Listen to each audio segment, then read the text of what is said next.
In the board, we are given the equation of a hyperbola in a form that most of us are not used to. And we are instructed to write it in the basic form, right?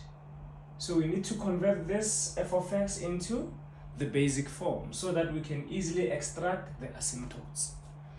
Right? So ladies and gentlemen, this might seem so confusing, but we're going to demystify it. Think of it like a puzzle that we're going to break it down into pieces until it makes sense. Let's do that. So here, ladies and gents, we are given f of x is equals to I want us to agree on something. We want to end up with a constant here. Want to end up with a constant there. So this is what we're going to do. You see this number? We write it down. And then we write the denominator, which is x plus 5. Right? You always take the number in front of x, you multiply it by the denominator. Alright, and the rest will follow. So now this is still over x plus 5. Ne? Now let's see. What is 2 times x? 2 times x is this 2x. That's good. What is 2 times 5? 2 times 5 is actually 10. Ne? It's no longer 4. 2 times 5 gives us 10, which means we added something here. We added a 6. So we need to minus a 6 here. So that we're still going to have 2x, because this one times that one will give us 2x. This one times that one will give us plus 10. Then minus the 6, this will still give us 4, which means we haven't changed the original expression. The denominator is still 5, x plus 5 and x plus 5. I'm sure that makes sense, ladies and gents. Let's go on.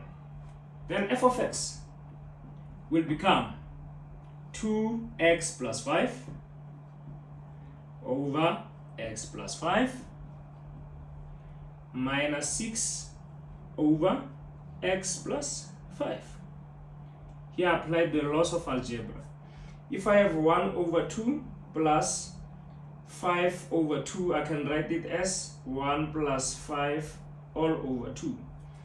So the denominator is common. I can write it as a separate fraction or as 1. I'm sure we all know that rule. So I applied the same rule here. I reversed it basically. The denominator is the same. I can write it as 1 and write the numerator on top of the fraction. Alright, let's go on. F of x equals to, this will cancel that. So I'll write this first. It's minus 6 over x plus 5. Here we're left with 2, so it's plus 2. And we have successfully converted from that form to this form. And we know that our asymptotes are always y equals to something and x equals to something. The y value is always this number sitting alone, is the q. Ne? So the y asymptote will be 2. And this asymptote is called the horizontal asymptote, right? Sometimes they'll say, find the horizontal asymptote. They mean find the asymptote of y. And then this one is called the vertical, ne? The vertical asymptote. The vertical asymptote is just the x value that when you put here, you get 0. So obviously, the easiest way to do the vertical asymptote actually is this. You just take the bottom, which is x plus 5. You always want it to be 0.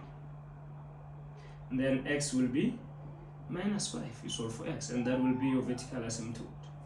And that's it with this equation. Ladies and gentlemen, if you found this helpful, we have more than 300 to almost 400 videos on our YouTube channel named Bahula Clinton. Please don't forget to subscribe and share with family and friends. I upload more than 10 videos each and every week. Our aim is to reach 1,000. Please go there and get more insightful information like this one. Tango!